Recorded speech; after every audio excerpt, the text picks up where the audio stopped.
Hi,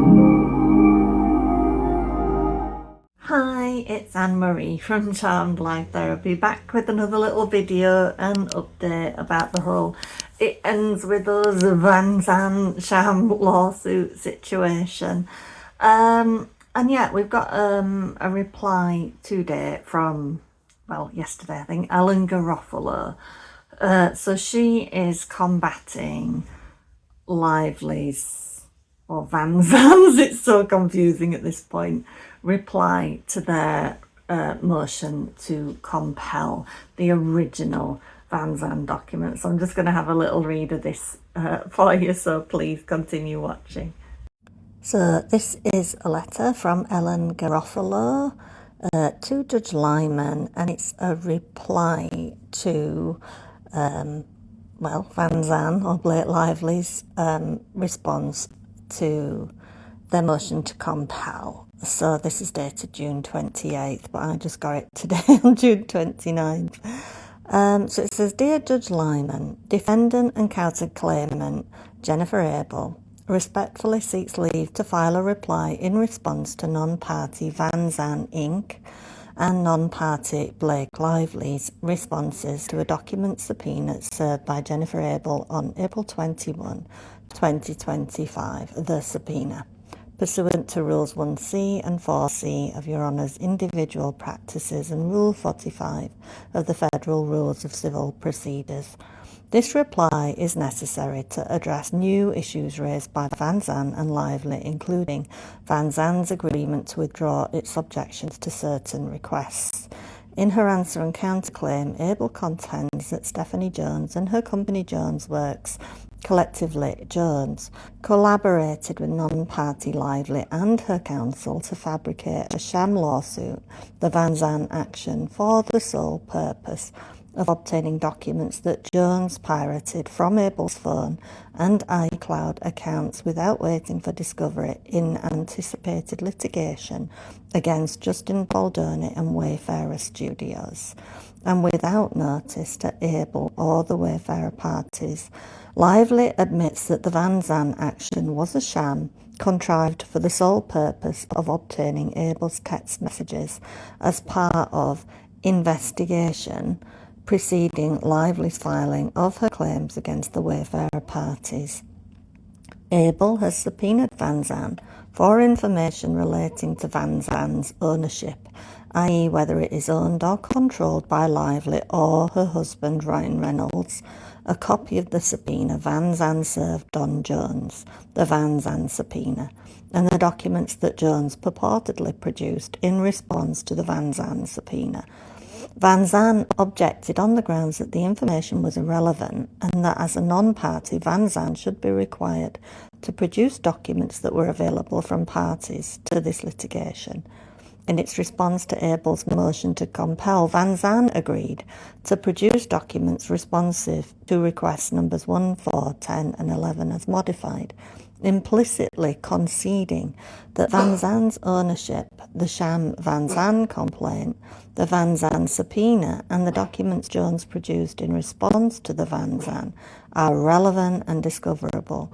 In other words, VanZan has withdrawn its objections to requests seeking documents concerning the VanZan subpoena, which facilitated Jones' transfer of Abel's documents to Lively. In light of this agreement, this letter focuses on the single remaining disputed request, item number 9, and why this court should compel VanZan to produce VanZan's communications, including communications between and among Jones, Lively and VanZan, or between their counsel, relating to the sham VanZan action and subpoena. This reply also addresses the objections that Lively, a non-party to the Jones action, has gratuitously asserted in her letter, seeking to intervene or the court's permission to file a response. VanZan continues to assert, and Lively now asserts, the same hollow objections to request number 9, which VanZan originally asserted to all Abel's requests, namely that communications relating to the VanZan subpoena are irrelevant and not discoverable from non-party VanZan because they are available from Jones.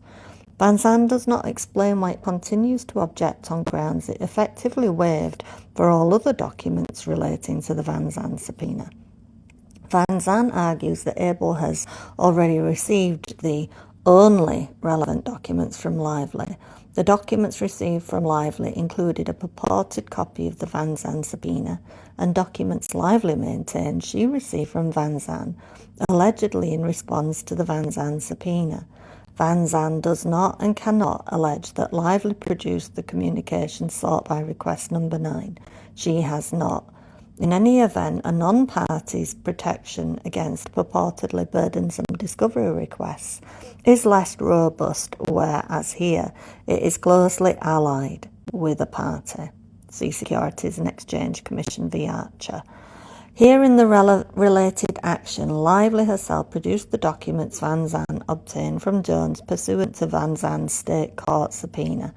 In other words, Lively is VanZan, and there can be no legitimate contention that it is unduly burdensome for VanZan, i.e. Lively, to produce the communications responsive to request number 9. Nor can VanZan argue with a straight face that communications relating to the coordination between Jones, Lively and VanZan relating to the VanZan action and subpoena are irrelevant, particularly in light of VanZan's implicit admission that all other documents relating to the subpoena are relevant and discoverable. In fact, communications concerning the VanZan action and subpoena go to the crux of Abel's claim that Jones and Lively conspired to obtain Abel's stolen information and used the sham VanZan lawsuit to provide a veneer of legitimacy for Jones's transfer of stolen information to Lively. Such communications will also show whether, as Abel suspects, Jones provided data taken from Abel's stolen phone to Lively before service of the VanZan subpoena, and the VanZan subpoena was a ruse contrived by Jones and Lively to cover up what they knew was a wrongful disclosure of Abel's communications. Further, even assuming that Lively produced or has possession of the communications sought by request number 9, there is no rule that party sources must be exhausted before calling upon third parties to produce relevant discovery. Where do we go now? So, Rule 45 does not require a party demonstrate that information cannot be obtained from another party before subpoenaing it from a third party. And obviously there's all kinds of citations there.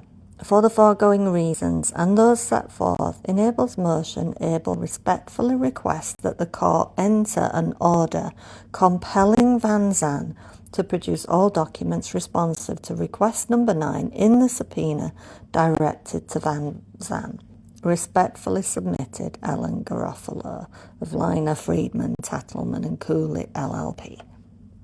So what are you feeling when you hear all of that? I think that's a pretty damn good response to what was quite an abusive reply that VanZan came up with in response to Jennifer Abel's motion to compel.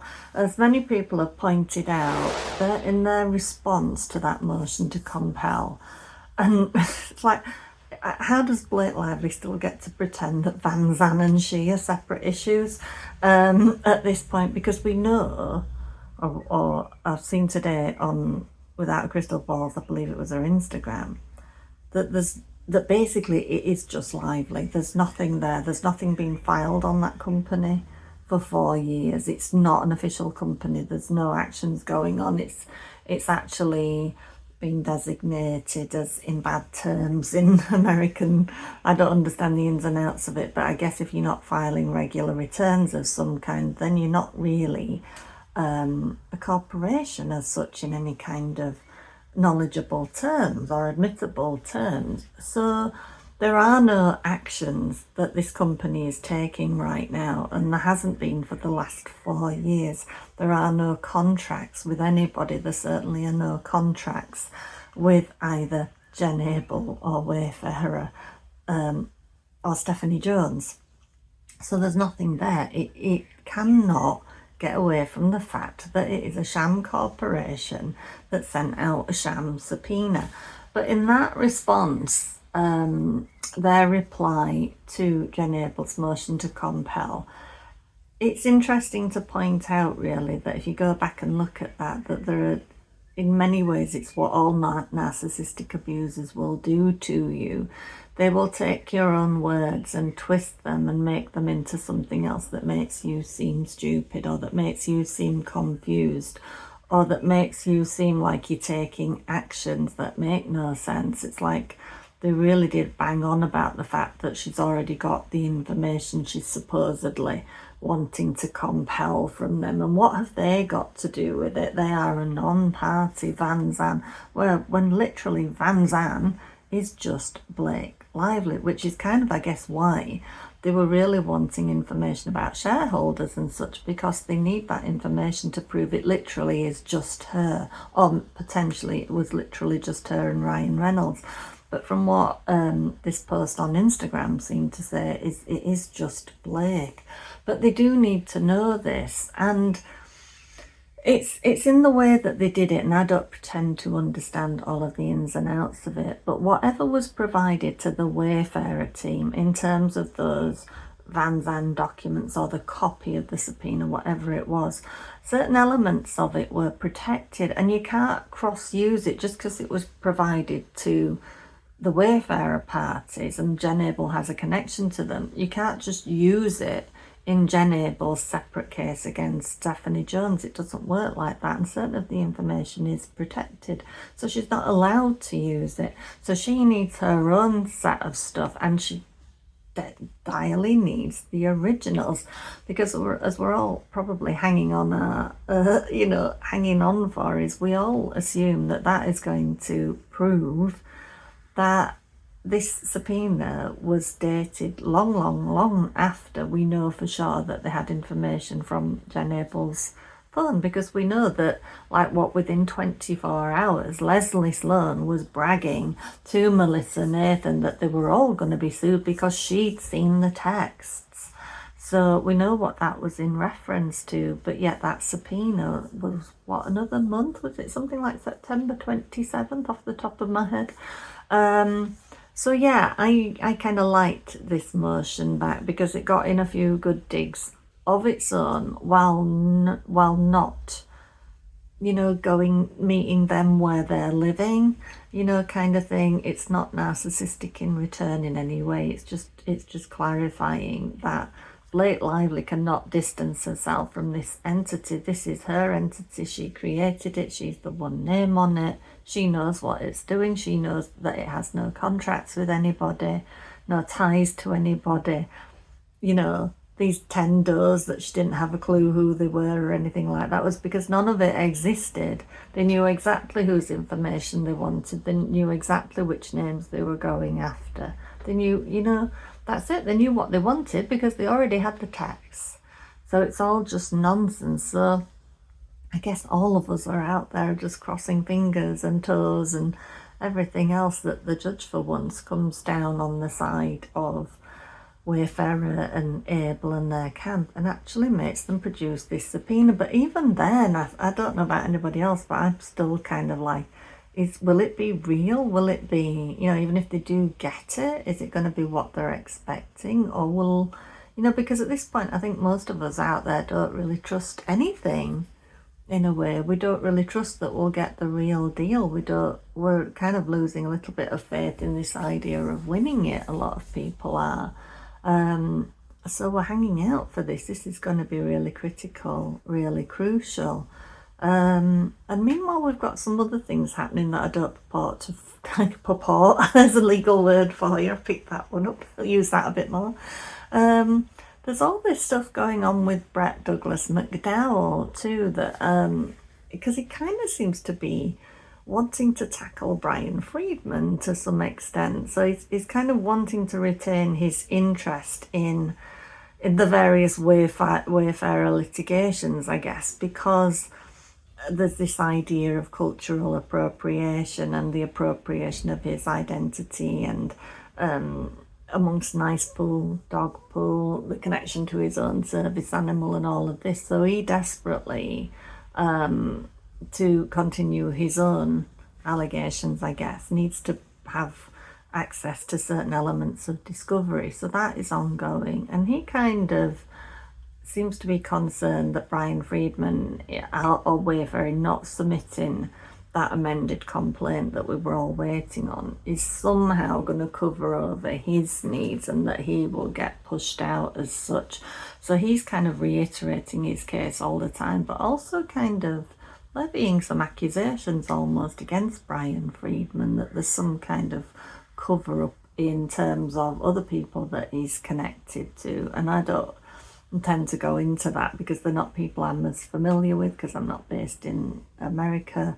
But it kind of is kind of casting a weird kind of shadow on everything else. And I think if you look at people like Perez Hilton, and there's certain people that kind of are choosing not to cover Brett Douglas McDowell, because I guess they kind of think he's trying to capitalise on what's going on. And I think Perez Hilton's feeling the other day was, get your own lawsuit, do this yourself, stop trying to piggyback off of somebody else, because he's even kind of throwing Perez's name into it. And I guess he's going to keep chipping away at this thing, because I guess part of his thing is that when you're a little person, and you kind of have to class Justin as a little person in comparison to what's going on too, and Jen Abel and the other people, Jed Wallace, they're all kind of little people in terms of what they're battling against, and the the WMEs of this world, the Sonys of this world, the Ryan Reynolds of this world. So I guess Brett Douglas McDowell, in doing this, is kind of maybe trying to, in some ways, band together, like joining up, I guess, that it might have more kind of impact. But there's no proof that that is happening. Still nobody seems to be taking him that seriously. But I do think there's justifiable connections there, but I'm not sure how going after Brian Friedman is the best way to go about getting his needs met as well, in terms of access to the discovery. I would think it would be more helpful to kind of try and have Brian on side, but it'll be interesting to see how that pans out. My feeling is the judge will just keep rejecting kind of his claims. It doesn't necessarily seem to be on a very sound footing, although I do think that he has a lot there, that if you were willing to be open-minded enough and willing to kind of join the dots and stuff, which this judge does not seem to be willing to join the dots at all. He wants it, in writing, exactly what you want, why it's relevant. He doesn't want to join in on a conspiracy theory and think about the unfairness of it all and think about David and Goliath and all of that. He's not interested in that. He's shown that over and over again. He needs to tap into his feminine side a little bit more. But no, he's shown no indication of wanting to do that. But yeah, that's what's going on. So basically, we're just waiting to see what unfolds next. And so please do hit that like and subscribe and share if you're enjoying my particular take on this.